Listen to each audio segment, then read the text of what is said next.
حمدا و مصلیا و مسلما اما بعد، آج ایک ویڈیو کلپ دیکھنے کا اتفاق ہوا جو کہ میں سمجھتا ہوں کہ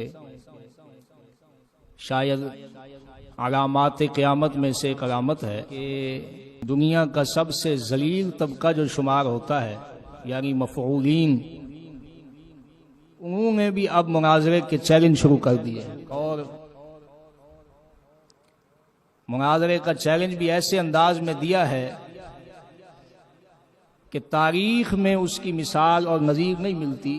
وہاں چوک میں آ کر ہمارا جو بورڈ لگا ہوا ہے ہمارے مدرسے کا، اس کے پاس کھڑا ہو کر وہ بغیرت یہ کہہ رہا ہے کہ میں چشتی کے گھر میں آیا ہوں اور اس کو دعوت مناظرہ دیتا ہوں۔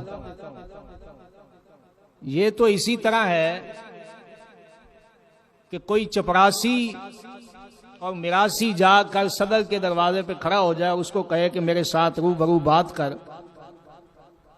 اور جب صدر سامنے نہ آئے تو پھر کہے دیکھا جی مجھ سے ڈر کے بھاگ گیا۔ ارے بے غیرت، تیری اتنی حیثیت ہے کہ وہ تجھ سے ہم کلام ہو؟ تیری اوقات کیا ہے؟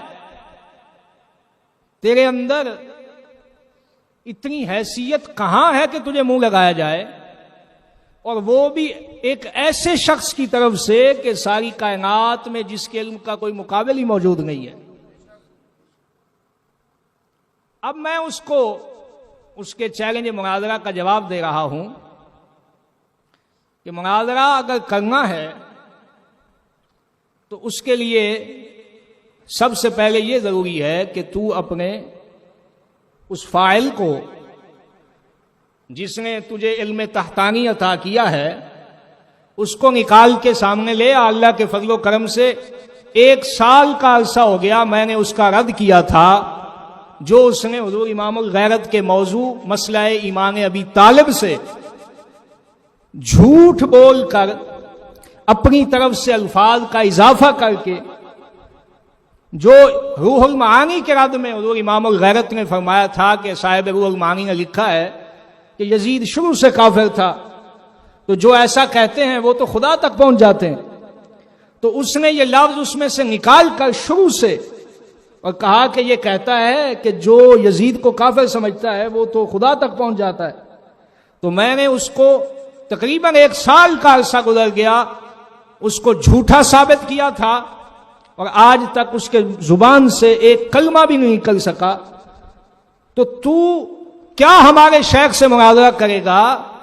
تیرے جیسے لونڈوں کا جو فائل ہے اللہ کے فضل و کرم سے وہ ہمارے سامنے بات کرنے کا حق نہیں رکھتا، اور ہم نے اس کو وہ جواب دیا ہوا ہے کہ اگر وہ اپنے تمام مفعولین کو بھی اکٹھا کر لے اور سارے اوپر نیچے کا زور لگائیں تو انشاءاللہ ہماری کسی بات کا جواب نہیں دے سکیں گے۔ اب اگر مناظرے کا تجھے شوق ہے تو اس کو لے آ، وہ ہمارے ساتھ بیٹھ کے بات کرے۔ کیوں کہ وہ ہمارے شیخ کے پاس پڑھتا رہا ہے، ان کا شاگرد ہے، اور ان کو کہتا تھا مجدد علوم اسلامیہ۔ تو جب وہ مجدد علوم اسلامیہ ہے تو بھروے تیری کیا اوقات ہے ان کے سامنے بیٹھنے کی کہ تیرا جو استاد اور پیر ہے وہ ان کو مجدد علوم اسلامیہ کہتا ہے؟ تو اگر تجھے شوق ہے مناظرے کا تو اس کو نکال کے لے آ، ہم اس کے ساتھ بیٹھتے ہیں، اور جس مسئلے پہ وہ چاہتا ہے کہ گفتگو ہو ہم گفتگو کرنے کے لیے تیار ہیں۔ لیکن یہ کیا طریقہ ہوا کہ وہاں پہ آ کے بورڈ کے سامنے کھڑا ہو کے اور جھوٹ کذب تو ایسا تم لوگوں میں موجود ہے کہ کہاں یہاں سے 1.5-2 کلومیٹر دور کھڑا ہو کر اور وہاں پر روڈ پہ کھڑا ہو کے کہتا میں گھر آیا ہوا ہوں۔ تو اس طرح تو ہر وہاں سے گزرنے والا شخص صبح سے لے کر شام تک لاکھوں گاڑیاں وہاں سے گزرتی ہیں، تو کیا ہر شخص کہے کہ ہم چشتی کے پاس گئے ہوئے ہیں؟ ہر شخص یہ کہے کہ ہم اس سے مناظرے کے لیے تیار ہیں؟ تو اس سے بڑی جہالت اور بے وقوفی اور کوئی ہو سکتی؟ اب یہاں پر اس کا کلپ مجھے دکھایا گیا، اللہ کے فضل و کرم سے شیر کی ہیبت جو ہوتی ہے وہ باقی دنیا اور سب لوگوں پر اس طرح قائم و دائم ہے کہ وہ وہاں کھڑا ہوا بھی کانپ رہا ہے اور پریشان ہے اور بار بار ادھر ادھر دیکھتا ہے کہ کہیں کوئی چشتی کا مانگنے والا آ نہ جائے. اس کو پتا تھا اگر کوئی آ گیا تو ادھر وہ میری خدمت ہوگی کہ ساری زندگی نہیں بھول سکوں گا. اب اس نے وہاں کھڑے ہو کر چیلنج کر دیا مناظرے کا کہ میرے ساتھ مناظرہ کرو. میں تمام مولویوں کی طرف سے نمائندہ بن کے آیا ہوں. میں نے کہا اگر تیرے جیسا گانڈو نمائندہ ہے تو پھر میں ایسے مولویوں پہ بھی لعنت ڈالتا ہوں جنہوں نے تجھے نمائندہ بنا کے بھیجا ہے. حیران ہوں میں اس بات پہ کہ مولویوں کے پاس اب کوئی ایسا بندہ ہی نہیں بچا کہ جو عزت دار ہو. اب یہ گانڈو جو ہے وہ آ کر مناظرہ کریں گے ان کی طرف سے. تو اس سے پتہ چل گیا کہ دنیا میں چشتی صاحب کے مقابلے میں جب بھی کوئی آتا ہے تو وہ اس طرح کا گانڈو ہی ہوتا ہے. غیرت مند بندہ چشتی کے مقابلے میں نہیں آ سکتا. اب مناظرہ جو ہوگا, اگر تو نے مناظرہ کرنا ہے, اگر تجھے شوق ہے تو پھر تیرے ساتھ مناظرہ استاد گرامی کی تو ذات ہی وراء الورا ہے. ان کا جو سیکیورٹی گارڈ یہاں بیٹھتا ہے خادم, وہ بھی اللہ کے فضل و کرم سے تجھ سے زیادہ علم رکھنے والا ہوگا اور وہ بھی تیرے ساتھ اگر بات کرے تو انشاءاللہ عزیز تو ایسا پریشان ہو کے بھاگے گا کہ دنیا دیکھے گی امام الغیرت کو چیلنج کرنے کا انجام کیا ہوتا ہے. تو ایسے کسی جھوٹے کذاب شیخ کے کسی مفعول کی کسی بات کا جواب دینے کی ہمیں حاجت نہیں تھی, لیکن وہ کلپ بہت وائرل کیا جا رہا ہے دشمنوں کی طرف سے, اس کو بار بار دکھایا جا رہا ہے. اور یہ دیکھو جی ان کے گھر چلا گیا. میں نے کہا گھر تو دور ہے, وہ تو وہاں کھڑا کانپ رہا ہے اور پریشان ہے اور اس کی ٹانگیں جو ہیں وہ کپ کپا رہی ہیں, بار بار ادھر ادھر دیکھ رہا ہے. کیا مناظرہ کرنے والے ایسے ہوتے ہیں؟ ایسے لوگ مناظرہ کرتے ہیں. ایسوں کا بس اس کو خطرہ یہی تھا کہ اگر کوئی ادھر سے آ گیا تو میری خیر نہیں ہے. تو اس طرح مناظرے نہیں ہوتے. اگر مناظرہ کرنا ہے تو میں یہ اس کو چیلنج کر رہا ہوں, اپنے اس شیخ اعرج کو نکال اور باہر لا. اللہ کے فضل و کرم سے ہم حضور امام الغیرت کے خادم اس بات کے لیے تیار ہیں کہ اس کے ساتھ ہر قسم کے موضوع پہ گفتگو کرنا ہم اپنا حق سمجھتے ہیں اور اس کو بتائیں گے کہ وہ کذاب بھی ہے, وضاع بھی ہے, جھوٹا بھی ہے اور اس نے اس طرح کی پروپیگنڈا کیا ہوا ہے کہ میں اہل سنت کا, میں اپنے والد گرامی کی فکر کو آگے لے کے چلنے والا ہوں. حالانکہ اپنے والد گرامی کی فکر کا سب سے بڑا دشمن اگر دنیا میں ہے تو وہی شخص موجود ہے. اس لیے ہمارے دوست پریشان نہ ہوں. ایسے یہ تو وہ شیخ سعدی رحمت اللہ تعالی علیہ نے فرمایا, مہنور می فشاند وساگ او او کند, کتے کا کام ہوتا ہے بھونکنا.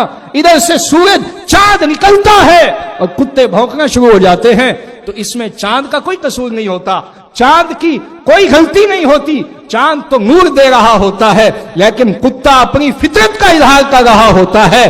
یہ فرید آباد کی سرزمین پر وہ چاند ہے جو اپنا نور اور اپنی اس نے علم اور ولایت سے ساری کائنات کو یہ باور کرایا ہے کہ اگر حق کا اس دنیا میں حق کا کوئی ترجمان ہے تو وہ حضور امام الغیرت کی ذات موجود ہے. اور اس کے مقابلے میں یہ چھوٹے چھوٹے کتورے, کتے بڑے بھی نہیں ہیں, یہ چھوٹے چھوٹے کتورے یہ آ کر یہاں مناظرے کے چیلنج کریں یہ وہ, تو ان کے ساتھ مناظرہ نہیں ہوگا. ان کے لیے کسی حبشی کا ہی انتظام کرنا پڑے گا ہمیں, جو ان کو بتائے کہ مناظرہ کرنے سے پہلے اپنے اندر کوئی علم تو پیدا کرو, اپنے اندر کوئی حیثیت تو پیدا کرو. تمہارے لیے تو ہمیں ملک حبشہ میں رابطہ کر کے وہاں سے کوئی تمہارا مقابل ڈھونڈنا پڑے گا, کیونکہ لنگڑے کے جو جتنے بھی یہ چیلے ہیں نا, ان کا بڑا مقام ہے مفعولیت میں. عام بندے کا کام نہیں ان کو مکمل, ان کو صحیح انداز میں وہ ٹریٹ کر سکے, ان کو صحیح انداز میں وہ ان کو خوش کر سکے. اس کے لیے کسی خاص آدمی کی ضرورت ہے اور ہم اس کو کہتے ہیں کہ تجھے ادھر آنے کی ضرورت نہیں, اللہ کے فضل سے یہاں نیک اور اچھے لوگ رہتے ہیں.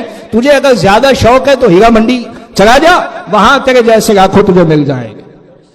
تو اس لیے یہ گفتگو کرنے کا مقصد یہ ہے کہ پتہ چل جائے کہ یہ صرف اور صرف مکار ڈرامے باز ٹولہ ہے جن کا مقصد صرف اور صرف یہ ہے کہ لوگوں میں انتشار پھیلایا جائے کہ ہم بڑے علمی لوگ ہیں.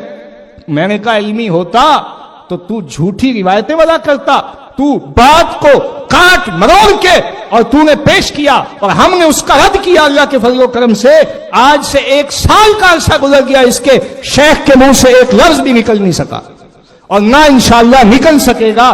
کیوں کہ شیروں اور سچوں کے مقابلے میں جھوٹے کا کبھی کوئی دعویٰ ثابت ہو سکتا. لہذا ہمارے درویشوں کو پریشان ہونے کی ضرورت نہیں ہے. یہ تو اس طرح کے چھوٹے چھوٹے شیاطین تو کیا, یہاں تو سارا دن یہ سارے اکٹھے ہو کے یہی فکر میں رہتے ہیں کہ کسی طرح چشتی سے بات کی جائے, اس کو ہرایا جائے. لیکن ان کو پتا ہے کہ جب چشتی کے کوئی سامنے آتا ہے نا تو پھر وہ وقت کا شیخ الحدیث اشرف سالوی جیسا آدمی ہو تو وہ بھی کہتا ہے کہ ہماری ایک ہی گزارش ہے کہ ہم سب کو اپنے ساتھ لے کر چلیں, ہمارے پیشوا بنے, ہمارے رہبر بنے, ہم آپ کے ساتھ چلنے کے لیے تیار ہیں. میں نے کہا جو علم والے تھے وہ تو یوں محبت کرتے تھے اور تجھ جیسے جاہل جو ہیں وہ یوں بھونکتے ہیں. تو پتا چل گیا کہ بھونکنا کتے کا کام ہوتا ہے اور حق کے سامنے جھک جانا یہ کسی علم والے کا کام ہوتا ہے, یہ کسی صاحب علم کا کام ہوتا ہے. اللہ تعالی ہمیں حضور امام الغیرت کے قدمین شریفین کے صدقے اور آپ کی علمی اور دینی وراثت کے صدقے اللہ تعالی ہمیں دنیا آخرت میں آپ کے ساتھ متوسل اور آپ کے ساتھ تعلق رکھنے والوں میں ہی شامل رکھے. وآخر دعوانا الحمدللہ رب العالمین.